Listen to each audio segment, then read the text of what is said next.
Hello student, स्वागत है एक बार फिर से आप सभी का आपके अपने चैनल WPS में। मेरा नाम है वसीम और आज हम एसेंशियल मेडिसिन लिस्ट के बारे में बात करने वाले हैं, जो कि डी फार्मा सेकेंड ईयर का टॉपिक है। इसके बारे में बात करेंगे और आज के लेक्चर में जो हमारा टॉपिक के मेन पॉइंट है उसके बारे में मैं आपको बताते चलूँ कि इसमें आज जो हम लोग बात करने वाले हैं वो क्या होने वाला है। तो उसके डेफिनेशन के बारे में हम लोग बात करेंगे और इसकी हिस्ट्री के बारे में बात करने वाले हैं। इसमें सिलेक्शन के लिए क्या क्या पॉइंट इंपॉर्टेंट है वो पढ़ने वाले हैं और इसके एडवांटेजेस पढ़ने वाले हैं। तो अगर आपको इस टॉपिक को अच्छे से समझना है, एकदम अच्छे से समझना है, तो आपको वीडियो पूरा आप देखें। और अगर आप इस चैनल पे नए हैं तो चैनल को सब्सक्राइब कर दें। नोटिफिकेशन की बेल दिख रही होगी, वो आइकन, नोटिफिकेशन का आइकन, उसको भी आप प्रेस कर दें जिससे कोई भी लेक्चर आपसे मिस ना हो। और अगर आपको वीडियो पसंद आए तो शेयर करना ना भूलें। अब चलिए सीधे टॉपिक पे आते हैं, जो कि है हमारा essential medicine list. Essential medicine list क्या होता है, सबसे पहले हम इसको समझेंगे कि ये क्या होता है। तो देखो, essential medicine list are defined as the medicine. ये मेडिसिन होते हैं और ये क्या करते हैं, सेटिस्फाई करते हैं क्या, priority health care need of the population. मान लो किसी भी कोई भी पॉपुलेशन है तो उसमें कोई डिजीज होगी, वहाँ पे डिजीज होती रहती है।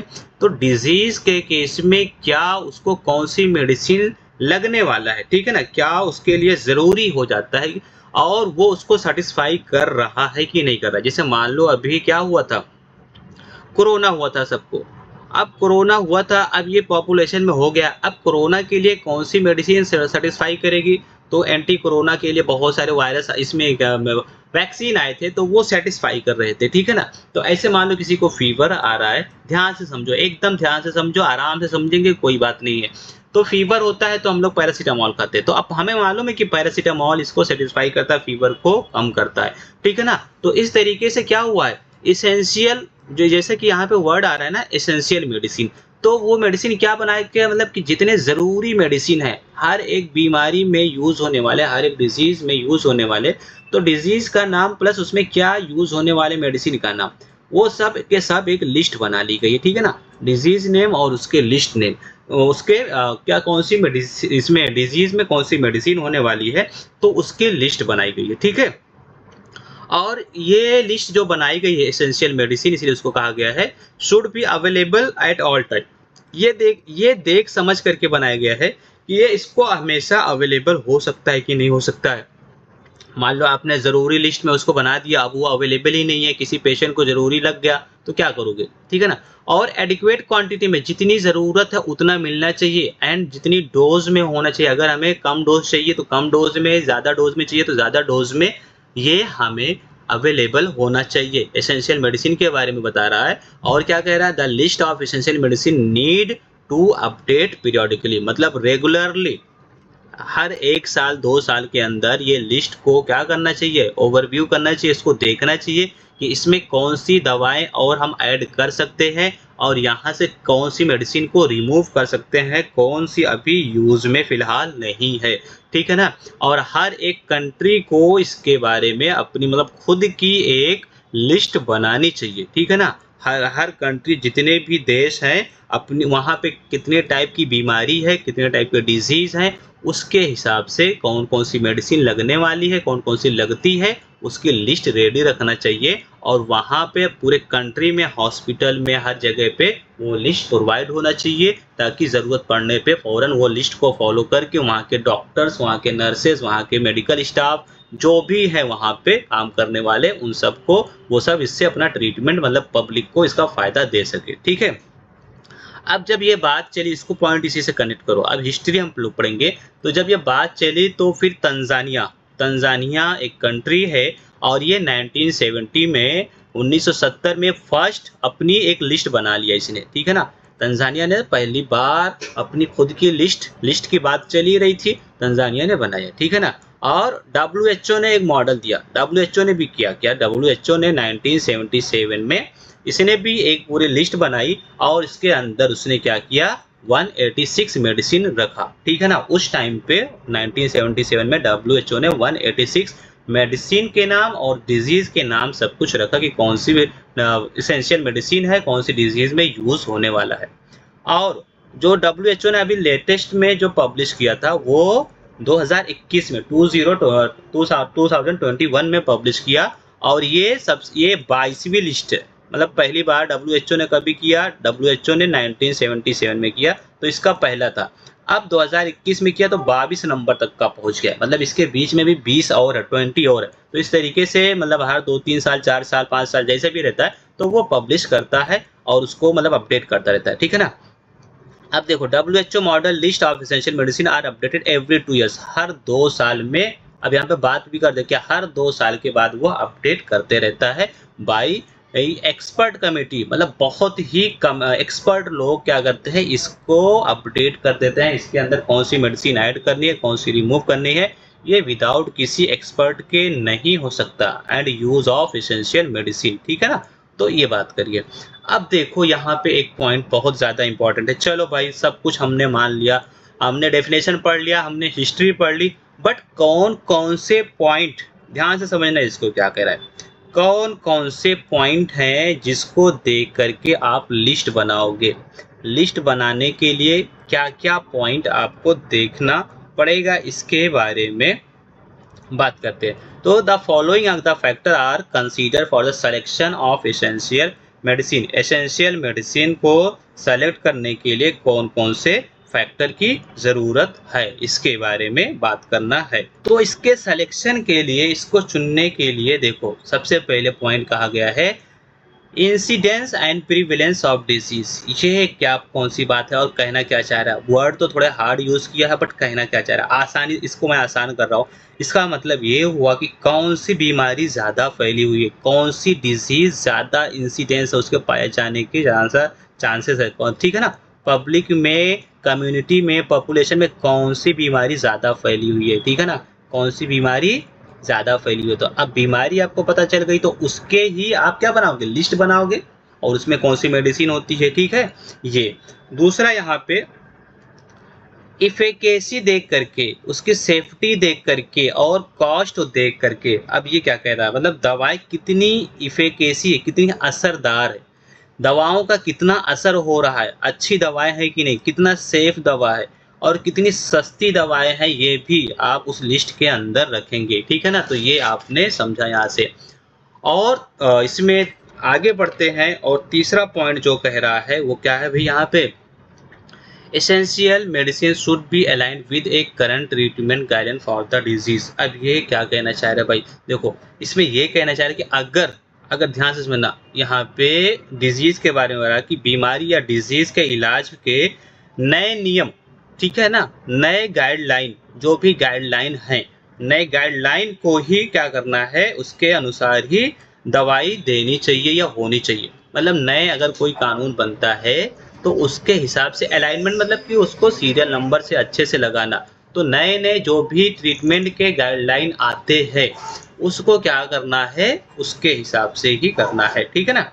और उस फिर बात करेंगे, क्योंकि अब ये हर एक कंट्री की बातें चल रही है, किसी एक पर्टिकुलर कंट्री की बात नहीं है। तो हर एक कंट्री के हिसाब से इसको अपना, हर एक कंट्री वालों को सोचना चाहिए। इसमें हम बात करेंगे fourth point, level of health care facilities. Level of health care facility available, ये क्या है भाई कि उस जगह पे, मान लो किसी भी कंट्री की बात है या किसी भी पर्टिकुलर एरिया की बात है, तो उस जगह पे हेल्थ केयर सुविधाएं हैं या नहीं है, ठीक है, उनको ध्यान में रखना चाहिए। कितनी लेवल पे, किस लेवल पे वहाँ पे फैसिलिटीज मिल रही है, हेल्थ केयर फैसिलिटीज सुविधा मिल रही है, ठीक है ना। मतलब उसका लेवल देखो, लो लेवल है, कम, वहाँ पे कम विकसित है, कम डेवलप एरिया है, ज़्यादा डेवलप एरिया है, तो उसके हिसाब से हेल्थ केयर फैसिलिटीज, कम डेवलपमेंट है तो ज़्यादा उसको दो, और एकदम अच्छा हो चुका है तो ठीक है उसको आप मेंटेन करके रखना। ये सारी चीज़ें बताई गई है। तीसरा यहाँ पे पांचवा पॉइंट है, क्या है, ट्रीटमेंट फैसिलिटीज अवेलेबल है कि नहीं। इलाज करने की, मतलब जो भी है ट्रीटमेंट करने की जो क्या है फैसिलिटीज है, सुविधाएं हैं, वो उपलब्ध होनी चाहिए, वो अवेलेबल होना चाहिए। मतलब किसी बीमारी का भी कोई केस आ जाता है तो उसके ट्रीटमेंट के लिए सुविधाएं है कि नहीं, ठीक है। और नेक्स्ट बात करेंगे हम यहाँ पे training and experience of available personal. अब यहाँ पे डॉक्टर और फार्मासिस्ट दोनों की बात कर रहा है, नर्सेस, मतलब जो भी मेडिकल स्टाफ है उनकी बात कर रहा है कि उनकी ट्रेनिंग और एक्सपीरियंस भी मैटर करता है। उनको भी ट्रेनिंग और एक्सपीरियंस होना चाहिए, दवा देने का, दवा कस्टमर हैंडल करने का, ये सारी चीज़ें होनी चाहिए, ठीक है ना। उसके बाद में अगला पॉइंट हम बात करेंगे local availability of individual drug, मतलब जो भी दवाएं हैं वो लोकली हर एक मेडिकल पे मिलना चाहिए। ऐसा नहीं कि कोई ऐसी रेयर मेडिसिन लिख दो कि मिलता ही नहीं, कस्टमर कहाँ जाएगा बेचारा परेशान होने। तो local availability of individual drug, ये इसके बारे में हो गया, ठीक है ना। उसके बाद में अवेलेबल फाइनेंशियल रिसोर्सेज। अब फाइनेंशियल रिसोर्सेज इसमें आप ये समझ सकते हो कि मान लो वहाँ पे बैंक हो, वहाँ पे एटीएम हो, इस तरीके की मतलब जहाँ से उसको क्या हो सके, अवेलेबल हो सके। ऐसा नहीं कि पैसे के लिए मारा मारी हो रही है, ठीक है ना। इस तरीके से ये आप ये पॉइंट समझ सकते हो। और 9th नंबर का है इन्वायरमेंटल फैक्टर स्टेबिलिटी। इसमें ये आप समझ सकते हो कि दवा की जो क्वालिटी है, क्वालिटी अच्छे से अच्छा होना चाहिए। ऐसा नहीं कि इन्वायरमेंट कभी बारिश हो रही, कभी ठंडी हो रही, कभी बहुत ज़्यादा धूप हो गई है, सनलाइट है तो उसमें वो खराब हो जाए। तो ये सारे पॉइंट मैं एक बार फिर से रिपीट कर दूंगा अभी लास्ट में कि ये हमको देखना चाहिए, ठीक है। अगले पॉइंट की ओर बढ़ते हैं और क्या है, advantages of essential medicine list. क्या क्या एडवांटेजेस हैं एसेंशियल मेडिसिन लिस्ट के। तो सबसे पहले देखो, इसमें जो पहला पॉइंट दिया गया है इसके अंदर 3 पॉइंट है। Better quality of medical care एक पॉइंट है, अभी समझाता हूँ। बेटर मैनेजमेंट, ठीक है ना, of medicine and cost effective. ये क्या कहा गया, देखो सबसे पहले इसमें मैंने कहा कि बेटर क्वालिटी ऑफ, भाई एडवांटेजेस, अगर हमने लिस्ट बना लिया, हमारी लिस्ट रेडी है, चलो लिस्ट हमारी रेडी हो गई, ठीक है। अब ये लिस्ट रेडी होने से हमको क्या फ़ायदा हुआ उसके बारे में बात कर रहे हैं। तो पहला पॉइंट इसमें हमने कहा कि better quality of medical care, मतलब ये हुआ कि एसेंशियल मेडिसिन की वजह से बेहतर इलाज मिलता है। मेडिकल केयर की क्वालिटी कैसी होगी, बेटर हो गई, ठीक है ना। जो इलाज है वो अच्छा हो जाता है। क्यों, क्योंकि आपके पास में दवाएं हैं उसके हिसाब से। बेटर मैनेजमेंट, और सही तरीके से आप उसका मैनेज करना है, आपको उसका इस्तेमाल करना, उसका उपयोग आप अच्छे तरीके से हो जाता है, ठीक है ना। और कॉस्ट इफेक्टिव, और सस्ती कम खर्चे वाली, कॉस्ट इफेक्टिव मीन्स कि सस्ती कम खर्चे वाली सुविधाएं आपको मिल जाती है, ठीक है ना। तो ये कब पॉसिबल हुआ, ये जब आपने लिस्ट बनाया तब। उसके बाद में हम बात करेंगे essential medicine list has positive impact on the availability of rational. देखो भाई ये इसके बारे में क्या बता रहा है, रेशनल यूज ऑफ मेडिसिन। मतलब यहाँ पे ये कहना चाह रहा है कि जो दवाएं, जो मेडिसिन है, एसेंशियल मेडिसिन जो अवेलेबल हैं, उनके बारे में बता रहा है कि उनका सही से इस्तेमाल हो रहा है कि नहीं। रेशनल यूज मतलब वही, मतलब सही से उसका इस्तेमाल हो रहा है कि नहीं।